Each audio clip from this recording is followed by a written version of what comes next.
We'll just wait a few minutes as people join our webinar today.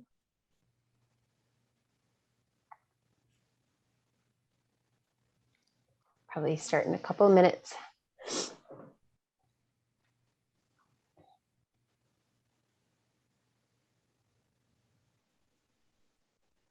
Good morning to everyone as you're joining.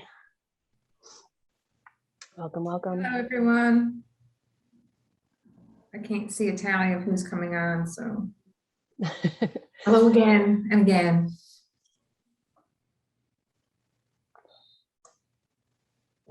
Happy Wednesday.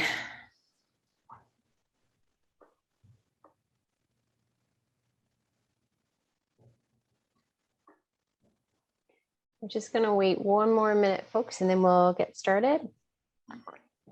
So you still have time to grab your coffee. And your snacks. Get some snacks. Yeah, the webinar is always better with snacks. Especially a lunch and learn like this one. That's true, Matt. Have your lunch. We didn't even ask. A couple more that have just joined.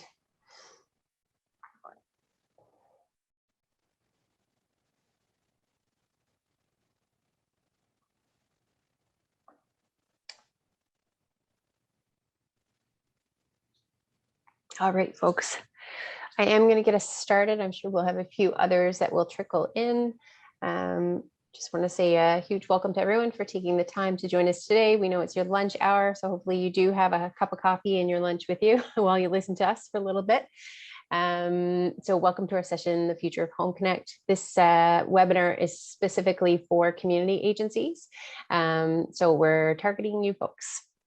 My name, for anyone who hasn't met me yet, my name is Simone Lilly, and I am the manager of community investments here at End Homelessness St. John's. I will be presenting today along with my colleague who's also here, Nicole Aylward, and she's our tenancy support lead. You also see Matt's face down here. He's our communications manager, and he's just helping us out with our webinar today. Hi, folks. And before we get started and dive in, I would like to begin by respectfully acknowledging the island of Newfoundland, where I am located today, as well as where I'm presenting from today, as the ancestral unceded homelands of the Mi'kmaq and the Beothuk. Today, these lands are home to a diverse population of Indigenous and other peoples. I'd also like to acknowledge with respect that the diverse histories and culture of the Mi'kmaq, Inuit, and Southern Inuit of this province. And slide, Nicole. One of you can hit the slide for me. There we go. So next slide too. We should have probably done that before. You can see our faces there. And there we are. Yeah, there we are as presenters. There, yeah. So just a bit of housekeeping as we go. We'll be presenting today for about 30 minutes, but there'll be time at the end. We're sure you'll have some questions. Your microphones have been muted automatically. But you can use that Q&A feature to ask questions throughout the presentations, and we'll answer them at the end. Today, we are hoping to go over our program, HomeConnect. We want to cover, HomeConnect, our program itself aims to create sustainable tenancies in the community for vulnerable populations by leveraging the private market. So we're hoping to kind of go over the current context in which our program sits, what our model looks like, how our process might have changed, and really what it looks like from a community perspective. So if you're going to use our program and work with us, what does that look like? We also have a couple of FAQs that we'll get into as well to try and clarify some things, and then we'll have a chance to answer some questions. Okay, slide. Here we go. So as I mentioned in our intro, for anyone who isn't familiar with End Homelessness St. John's, we are a nonprofit, and essentially our organization exists to prevent and end homelessness in St. John's. We're the community entity under Reaching Home, Canada's homelessness response strategy. And as such, we are responsible for developing, leading, and implementing our community plan to end homelessness. Bottom line, we are aiming to bring all the stakeholders to the table to work together to ensure that the supply of housing related supports and resources are meeting the needs and the demand of our most vulnerable populations. slide. So before we get into kind of the ins and outs of HomeConnect, it's important to talk about the context in which our program is currently sitting. We launched our program over a year ago. It's almost, we're getting to 1.5 years ago. And really, we had the drawings for this program, and we ended up having to launch earlier than we anticipated because of the pandemic. And as a response to the pandemic, at a time where we needed to find homes for folks, it was more important for us to kind of roll out our program and be able to open up some doors than to have everything absolutely perfect. So we did that, and there were certainly a lot of first-year lessons that we learned along the way. There's a lot of process changes that we've implemented. Where our capacity itself has even evolved. We now have Nicole as part of our team as well, and just the way we've been able to streamline things. We've just had to kind of learn that quite quickly and throughout the first year of being up and running. The other context in which we're sitting right now is within a massive rental market shift. So, when we launched our program originally, there were vacancies. There were vacancies around. We were able to kind of talk to landlords and onboard units and basically have a bit of an inventory there to show folks, where housing opportunities were. But that rental market has completely shifted. Right now, it's difficult to find those bachelor and 1-bedroom units. And we know that the shelter system is full, and that it's, is full with individuals that are facing barriers, but not just a single barrier to finding housing, but many different intertwined barriers. And it's become increasingly challenging to find a landlord that is willing to rent to them, to those individuals. And the reasons for that, I mean, there's many different reasons. The competition with the private market is one, but also, stigma, perceived risk, negative experiences that landlords might have had, which are then quickly translated throughout the landlord community. Those are all some of those factors that we're having to kind of play with. So based on the fact that we now have that tight rental market, that we're seeing an increased need for HomeConnect. So, folks are reaching out to us more and more for our support to work with their clients, but we're seeing also an increased complexity of the housing barriers that folks are coming with. And with our coordinated access to housing program back up and running within Homelessness St. John's, we made the decision to integrate with coordinated access. So that's a major program change for us, which we know folks have lots and lots of questions on, and that's kind of what stemmed our webinar here today. So our program purpose has not changed. We are still a program that aims to create matches between landlords, the community, and tenants. And we're not looking to make matches just for today or tomorrow, but we're looking at sustainable matches, thinking about homes for the long term. So the big piece that has changed is how you actually access our program. That's the big piece to make our program more robust and work better in terms of collaboration with the community. So to walk us through the ins and outs, I am going to hand things over to Nicole, who's your boots on the ground staff member who kind of works in sync with the community agencies yourselves, and I'm sure you're all very familiar with her. Take it away, Nicole. Hi, everybody, and thank you for spending some time with us today. Hopefully going to get us through the next 10 slides pretty clear and concisely. I tend to, if you know me, I tend to talk pretty fast, but people are on standby there to text me, let me know. So if I start talking like a robot, that's what's happening. The next slide here is pretty straightforward. HomeConnect is very basically an inventory of houses that bring together the landlords, the tenants, and are supported by our community partnerships. Basically, we've talked to a bunch of landlords, we've asked them to rent some spaces, and then they give us a list, and we have the list, and we've talked to people in the community, and they give us a list of people who need houses, and we try our best to kind of match them up and to kind of go through the processes and deal with some of the barriers Simone talked about. And essentially, in a nutshell, I'm simplifying, but that's what HomeConnect is. So as Simone kind of alluded to it, I'm going to break it down a little bit more here. The goals of HomeConnect. We're trying to identify and reduce the client barriers that come with stable housing, all those different tangent things that intertwine. We're trying to help clients overcome those. We're trying to work with community partners to support those tenancies to create the long-term stable, create space in the private rental market, which is really, one of the things that makes us unique.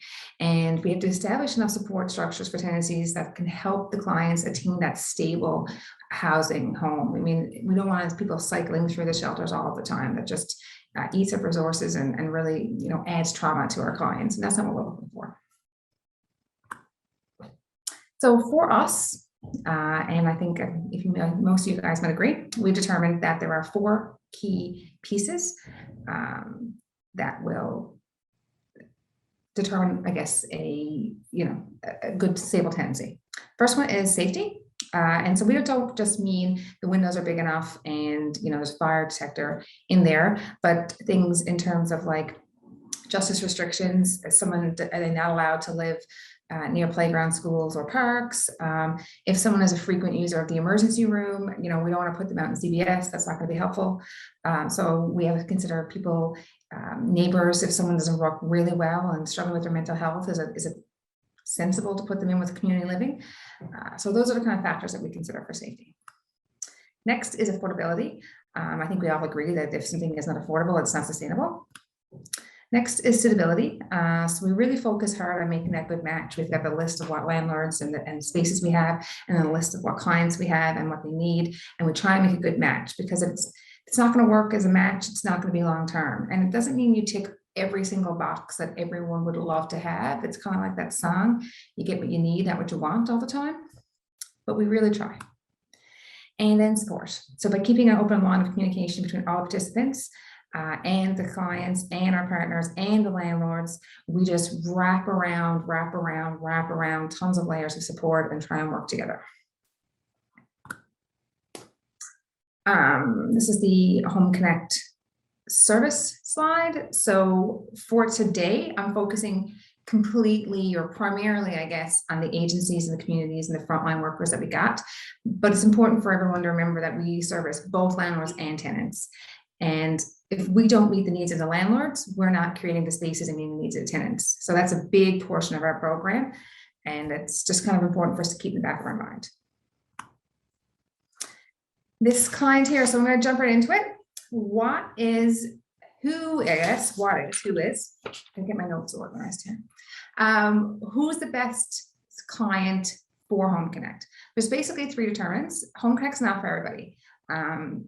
But if you have a client that has difficulty maintaining and obtaining housing due to lack of references, criminal history, they don't present really super awesome, they're really introverted and they don't have a great conversation with the landlord, that would be someone HomeConnect can really help with.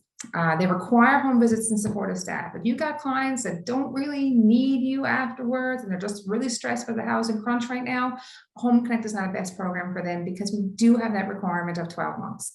So that's kind of an important key. I know we're in a housing crunch, but you're signing up for 12 months. And then we do need clients that are engaged, self-aware, and willing to be part of the HomeConnect program. So clients have to want it too. Self-termination is, we all know it. We're singing to the choir here. From our end, things that we do consider when we're making a match for our clients: housing history from the client's perspective, the client supports, the capacity the support agency has, and also the access to. We want to be able to make sure that clients can access their supports. Clients' current mental health and addictions needs, that's something that we factor in. Clients' physical needs really plays a huge role in what kind of housing environment they're able to sustain. Clients' location needs, getting near a bus route.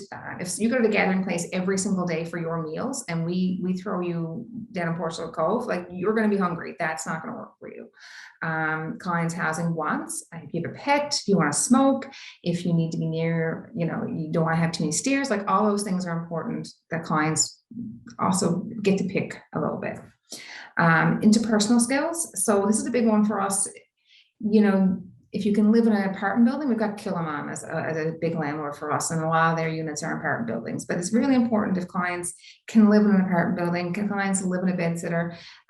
Do clients have to live on their own? Do they do better on a supportive bed and lodge? In that case, HomeConnect wouldn't be for them. Those kind of things we have to factor in. Clients' vulnerability. And we do that, I think you guys, we assess that as the VAT. You guys are pretty much familiar with that.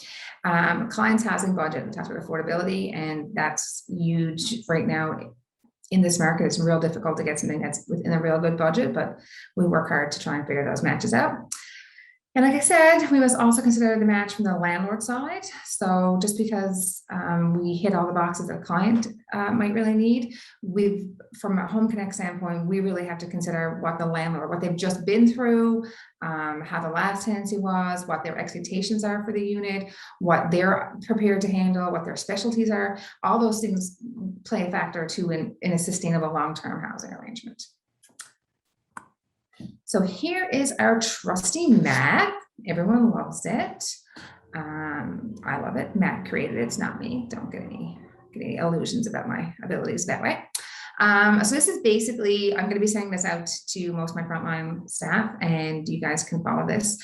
The goal of HomeConnect, I know when I was on that side, I know you're swamped. I know how hard it is, and I know things get overwhelming. So the goal of us is to really spoon feed you each step. And Sherwin, my colleague, has done an amazing job. And every time an email comes to you, you visit our site, the next step will prompt up. It'll let you know what you have to do. So it helps us best follow this kind of map.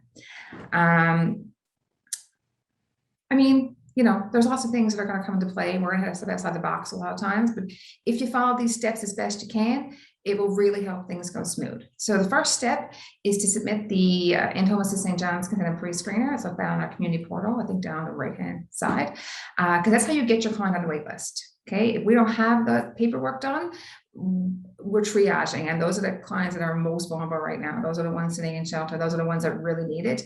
And if we don't have that done, they're not even going to get on our list. So that's your very first step. Then we take the people on the wait list, and we take the units we have, and we try and match them up. So I'll have a conversation with you and see what's the best. Then I'll send you the rental listing with all kinds of pictures and some details attached to it and the budget and stuff. Then you take it to your client. So like going to your client before you submit the pre-screener or the consent form is going to create a lot more work for you, because clients are desperate for a house, and their job is to get their needs met, and they will call and call and call and call and call. And you're not even at step 3 yet. You don't even know if you've got a unit available. So by me sending you any of that kind of stuff first, or by you going to your client saying, would you be interested in HomeConnect? These are what they do. And then there's no available units for 3 weeks. You just set yourself up for 85,000 phone calls that you don't need, the client doesn't need. It's going to be a lot of expectations. So you can kind of see the process as it goes through here. And like I said, as you go through, Sherwin's done a great job of redesigning the website. So if you've done the process prior to last week, we've got some new stuff where it'll kind of spoon feed you and prompt you the next thing. You book the rental viewing, and you go with your client to go see the landlord. And we don't do that. We get you to do that because it's really hard for me to coordinate a time with somebody when the agency's ready and when the client's ready, and I'm trying to meet everyone. It's just really a lot easier if you kind of do that between yourselves. Then there's a spot where you would get approved. So you guys go to the viewing, you and your tenant, and you're like, yeah, this works. And then you approve it. Or no, you don't. I don't like it. Your client is like, I'm not feeling it. I don't like the neighbors. I don't like the space. It's not what I was envisioning. It doesn't meet my needs. And then your client can decline. You shouldn't decline everything, but your client still has the right. So just because you're offered a unit with HomeConnect, or you've been submitted an application, doesn't mean you're married to it. So like prepping your client a lot, will you take this? Absolutely. Like just play it through as it goes. Your client gets termination for that. Review and sign the lease, return it to HomeConnect. We'll then send you a copy of the signed lease from the landlord. You guys can file that stuff with whoever it needs to for your client's needs, ISL, Eastern Health, your own databases. Then and only then you arrange to get the keys. If you give the keys on step 3, I'm going to guarantee you step 4 through 6 is going to be a nightmare to get done because it's hard to backtrack. Move in. And then again, we have the follow-up support plans and home visits and ongoing communication. Thank you, Matt, for that. So now I thought I would jump into a couple of the frequently asked questions that I get. I just got 3, and that would kick off the question and answer period. So you guys can be super excited about it. First question I get, and I often get it, combined with some sort of request for an inspection tool. So what, oh, sorry, I thought this was about inspections. I've changed the slide process. It's okay, it's okay, we're going to be good. The new program changes. How do I get my client into a HomeConnect unit? So first way to do that is, like I said, fill out the application and the End Homelessness pre-screener. Make sure you're referring the clients that are going to fit those 3 criteria that we said. If you're referring clients because they just can't get into the rental market, you're going to be making a really big wait list, and that's going to be really difficult.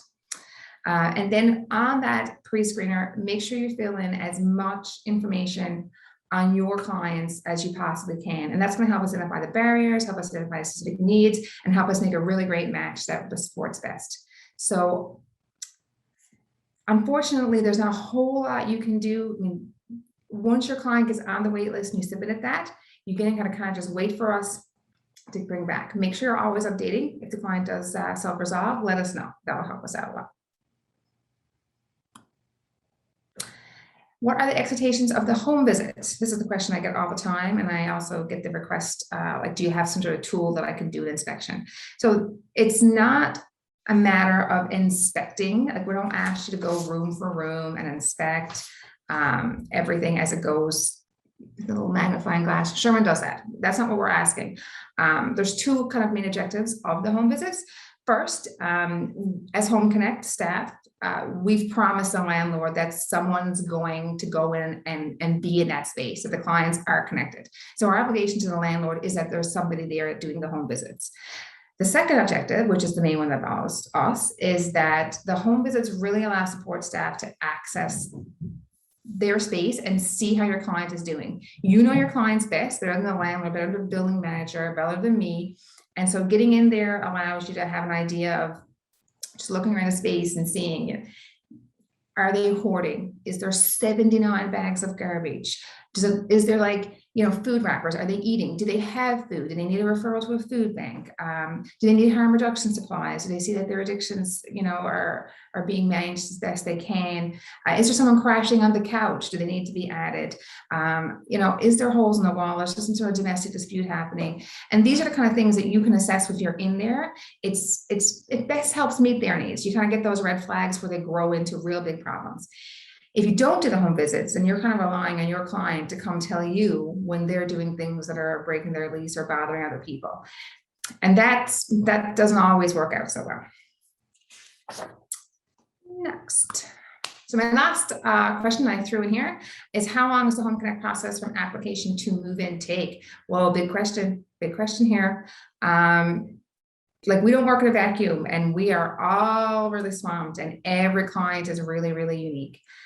So while we have that beautiful process map that we really try to work on, there's 100 different factors that affect this: staffing levels, individual determination, human error. I can bet you if I got to do math, it's going to take me an extra 20 minutes to figure anything out.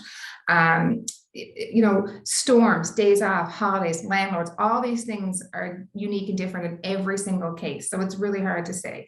Other clients' needs also got to be considered. I mean, we all have limited resources and we all have big caseloads, and we work in a triage kind of methodology. So our priorities are gonna kind of shift from day to day. It's like that old board game. I don't know if anyone's played that board game, but it's like smaller than an elephant, but bigger than a mouse. What am I? So, like, it should take less than a month, but it probably, more than a week. It's not going to happen in 24 hours. That's an unrealistic expectation to kind of set. So with that in mind, it's hard to say, but we try and follow as best we can. I think my next slide is my last one. It's my Q&A. So go ahead and hit me with your best shot. As long as it's not math. Don't ask me a math question or spelling. I don't do that well either. Thanks, Nicole. So yeah, now is your opportunity to send along some questions. There's a Q&A feature at the bottom. And we don't have any loaded there now, but all right. In terms of one piece that we didn't touch on, which perhaps we could have done at the beginning, was just talk about our staffing model itself. So while this presentation was certainly for frontline community agencies, which is why Nicole was kind of presenting, just the broader scope of the way HomeConnect works is, and we intended to put the slide in, and it looks like we didn't. The broader way of where our program works is we look at both the landlord side of things as well as the community agency side of things. We kind of play a bit of a facilitation role. So for that reason, those perspectives will compete every now and then. So what we've done is actually we have two separate staff, one for each one of those perspectives. So Nicole is the, she takes on everything to do with the tenancies and all the communication. She's the point in contact for community agencies. But you've heard her mention Sherwin. So if anyone isn't familiar with Sherwin, we have another staff named Sherwin, who's our landlord engagement lead. And he is the point in contact for all the landlords, onboarding landlords, responding to questions, responding to concerns. And that way we're always kind of working between these two perspectives and trying to mitigate problems and resolutions. So we do have another webinar coming up that will be for the landlord side of things as well. So there's a couple of questions there. Is the list of HomeConnect units the same as coordinated access availabilities? So no. So the list of HomeConnect units is always evolving. So as we onboard a unit, we have that as an internal database, but the way they are filled is through the coordinated access process. Nicole, anything to add on that one? I think the coordinated access spaces, coordinated access, first and foremost is a resource table. And one of the resources that we have is housing support workers. And so when you refer somebody, there's a little spot in the back of our form that ticks off what kind of resource you need. And there's not really a capacity or a cap, I guess, in the resources. The table can expand and decrease over the term of months and years as the community kind of needs. So the units that we have don't actually match all people that come in should get a support worker, but not everybody who comes in is going to want and or get or need a HomeConnect unit. Thanks, Nicole. We hope we've answered your question. If not, feel free to post a follow-up to that. There's another question in here. What is the process after a viewing happens, but the client doesn't feel it's a good match to move forward with securing the housing option? Nicole, you want to take that one? Yeah, so I think I understand. So you've done a viewing. So Simone's gone to Meadowland and she's had a look and she's like, this is not a great fit for me. There are extenuating circumstances, doesn't work for me. So the process after that would be you go back to your office and Sherwin has, again, spoon fed this. So he'll send it when you do the viewing, you'll tick a little box. I want to continue with the application or I don't. And that's basically like, it's not a good fit for us. You hit that. And then the landlord will know and we'll send the next person kind of on our list. We'll go down through our list and get a match and the next person. And we'll keep your client in mind for our next available match that might meet those needs. I might loop back with you and say like, what was it exactly didn't work for your client so that I can add that on to my database to make sure that I'm meeting the needs. So maybe they went there and they were like, I really couldn't do the stairs to get up. And so I will say, the next one really shouldn't have as many stairs.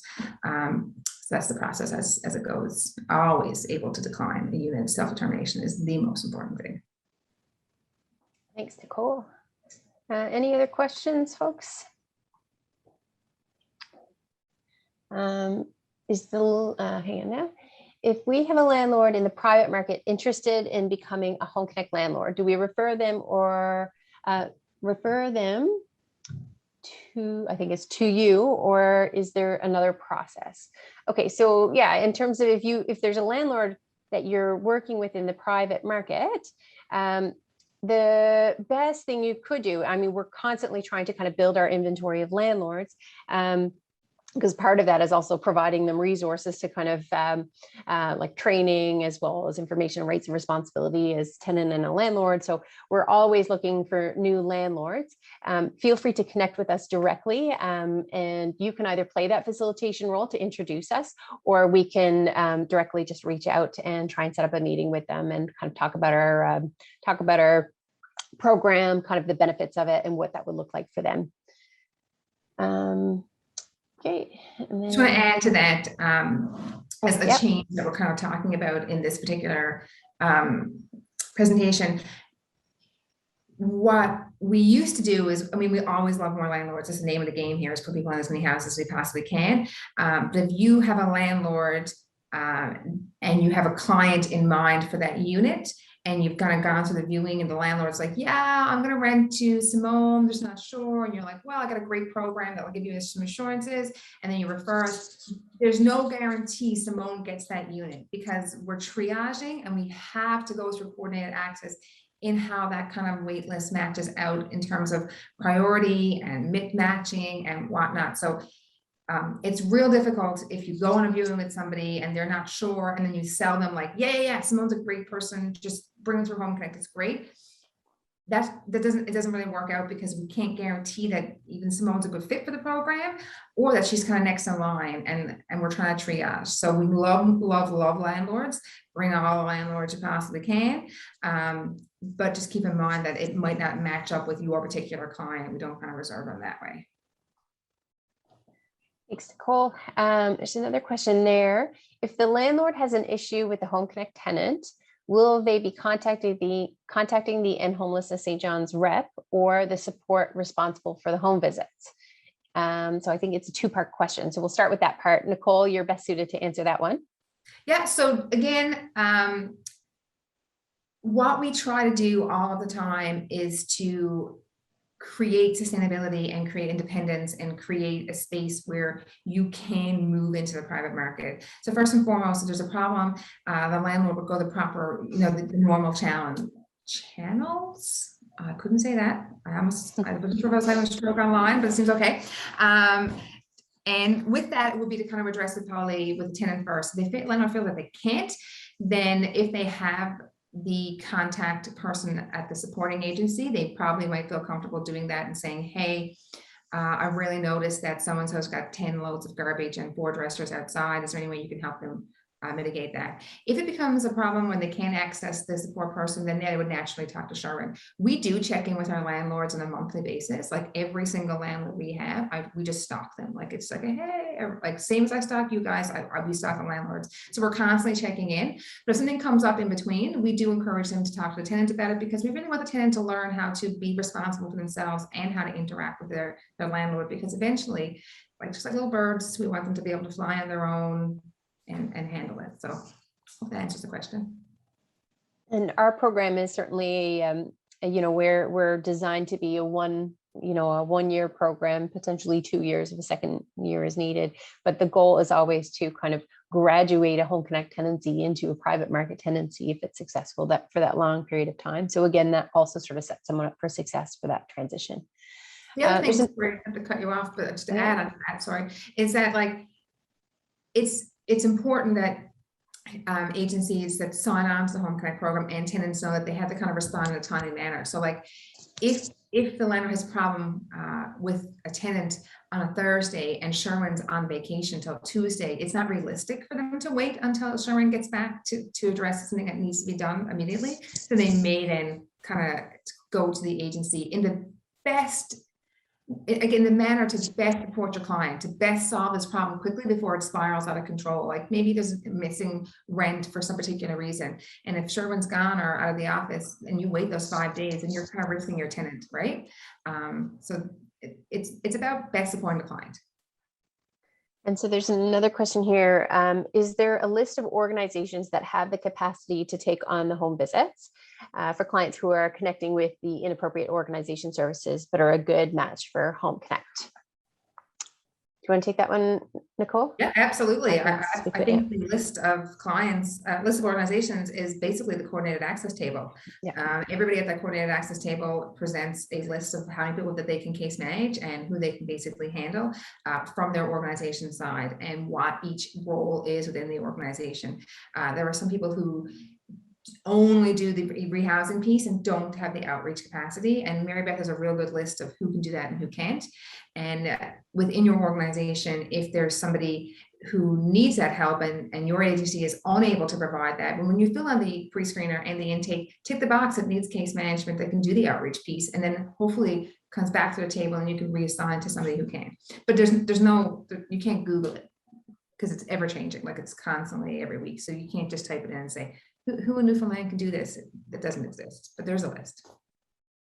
And if you are certainly an agency that that is working with an individual yeah, you can certainly sort of look at their needs as well. And like Nicole said, at the table, if you're not a member of coordinated access, but you're, that person can still be presented through the coordinated access system and their needs identified and support identified in tandem. And there's tons of movement within that group. Like sometimes what an agency feels that they can handle or what they can best meet the needs. Sometimes they come back the week after and they're like, this person was way less engaged than I thought, so I have room over here, or this person would better suited with Stella's, or this person's better suited with Thrive, or like however that pans out. So that's why it's not a concrete list I can give anybody, because it's just a constant change. All right, so those are all the questions that are posted. I'll give them one more minute if anyone has any final questions to post them for us. But we do want to say a thank you to everyone for taking the time to kind of join our webinar, to hear us out. If you have any other questions or you want to reach out, please feel free to connect with either Nicole or I. Our information is on on the End Homelessness St. John site. I recognize that our direct emails aren't there, but you can look at the End Homelessness St. John site and our contacts are there. Feel free to reach out. We can forward you any information that we talked about today, or just have a chat as well. So thanks so much, and we'll end it here. Thanks, Take care. guys. Have a great Wednesday. Bye.